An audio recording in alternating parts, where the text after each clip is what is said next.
First in the equipment is the missile. The missile of the ship is Zircon, a Russian missile that deals a lot of damage, and it has the highest rate in being able to successfully land on its target due to its hypersonic speed, which is also the reason why I used it for farming. Keep in mind, bots have a superior air defense. Their air defense are made to be superior than those air defenses which real players equipped on their ships, so that players won't end an offline match in just a second. So any missile that is directed to land on a bot ship is likely to be intercepted, especially if it's a slow missile. However, there's a way which increases the chances of missiles to land on them, and that is through releasing the missile close to its target. If a missile is used and fired at a close distance, the chances for it to land on its target will increase, but if a hypersonic missile is used, it's guaranteed to land on them, as air defenses will have no time to react to its incredible speed. This missile is commonly used and can only be used by those who have acquired hero status, which is something that's really difficult to acquire, but I have an alternative missile for this matter. The missile in the equipment can also be Swarmer, an American missile that is commonly used in the game due to its low reload time and the ability to launch 3 missiles with it in a single round. If compared to Zircon, it's incredibly slower and weaker. However, the amount of missiles you can launch with it is enough to complicate the air defenses, and it's enough to deal a decent amount of damage. Basically, Zircon is effective due to its speed, while Swarmer is effective due to its quantity. Next in the equipment is the cannon. The cannon of the ship is Buckshot, a cannon that is usually underestimated by a lot of beginners in Tier 3 due to its messy accuracy and low damage. However, what people don't know about this cannon is that it's not meant to fight your opponents at long distances, because it's a close-ranged cannon. Since it's a close-ranged cannon, you'll definitely encounter some struggles in engaging in a close-distance combat. However, if the target falls within its range, you'll be able to hit hard on your target, as it can inflict an incredible amount of damage, a damage that's higher than Koalitzia and Zumwalt's railgun with a very short reload time.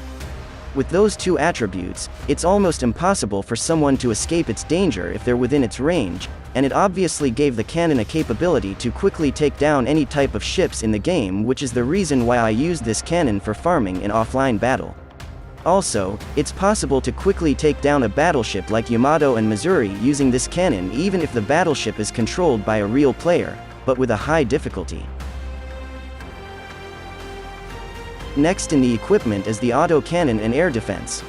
The autocannon and air defense doesn't play a big role in farming. Bots aren't as crazy as real players when using aircraft carriers, and they also don't usually fire their missile as often as a real player would. So you can equip any upgraded autocannon and air defense that's available in your inventory, but for those who's wondering, I'll still show my autocannon and air defense that I equipped on my Zumwalt.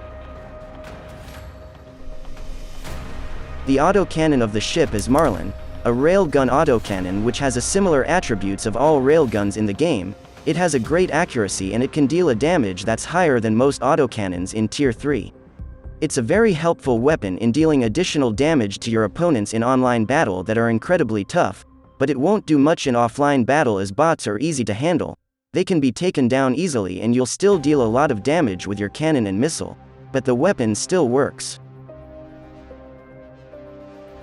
The air defense of the ship is Rim, an air defense which can deal damage that's enough to effectively harm an aircraft and destroy a missile with a decent reload time. Zumwalt only has a single air defense, and it's necessary for the ship to have an air defense which can protect the ship from missiles and aircraft, but despite that, you shouldn't expect more from it, because again, it only has a single air defense. It's not enough to effectively protect the ship. This is also great for online battle, but it also doesn't do much in offline battle because bots don't fire their missiles as often as a real player would, and bots aren't extremely good in using their aircrafts. The last weapon in the equipment is the helicopter. The helicopter of the ship is Osprey.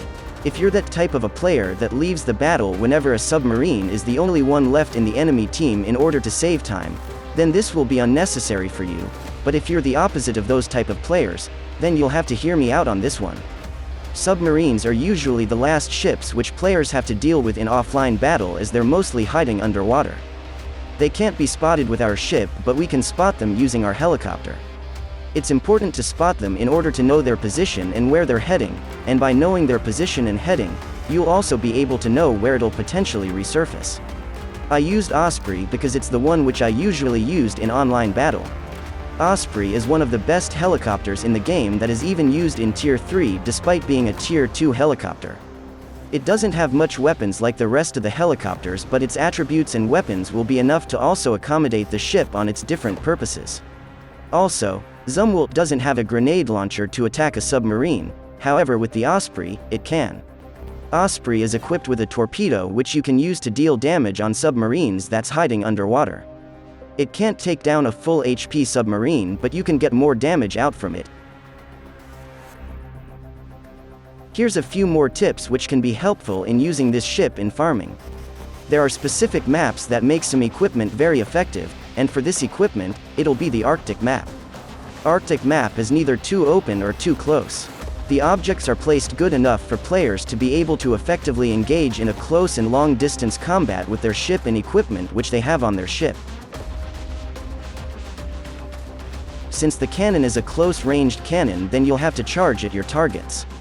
Keep in mind, charging alone can get yourself killed even if they're only just bots. If you're gonna charge at them, don't take them all simultaneously, instead, take them down one by one. Sink those ships that are fast and decently fast first, and then once you took them all down, take down those big and slow ships. Your last target would be the submarine, but that's only if you'll take the time to wait for them to resurface like what I mentioned earlier. Lastly, like in every equipment guide I made, upgrade your ship and its equipment. An upgraded ship with an upgraded equipment will give you advantage in every battles you'll have as you get to use their full potential. So don't ever forget to upgrade your ship and equipment.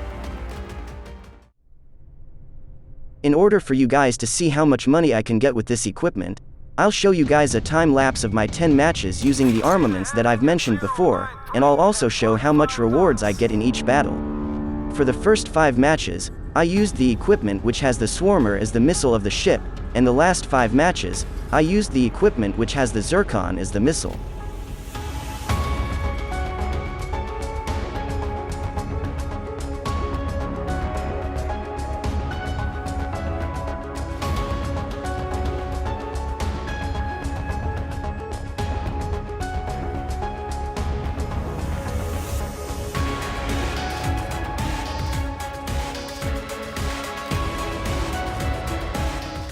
The amount of damage, XP, dollars, and gold that is shown is of course not the exact amount that you'd also get if you're gonna use this equipment. The reason behind this is to show how much you could potentially get from just using this equipment. So if you're gonna use this equipment, you might gonna get rewards that is greater than mine, or less than mine.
These are the overall rewards that I get from those 5 matches and from using the equipment. As you can see, heroes have an advantage in farming than a regular player, but being a regular player is still not that bad.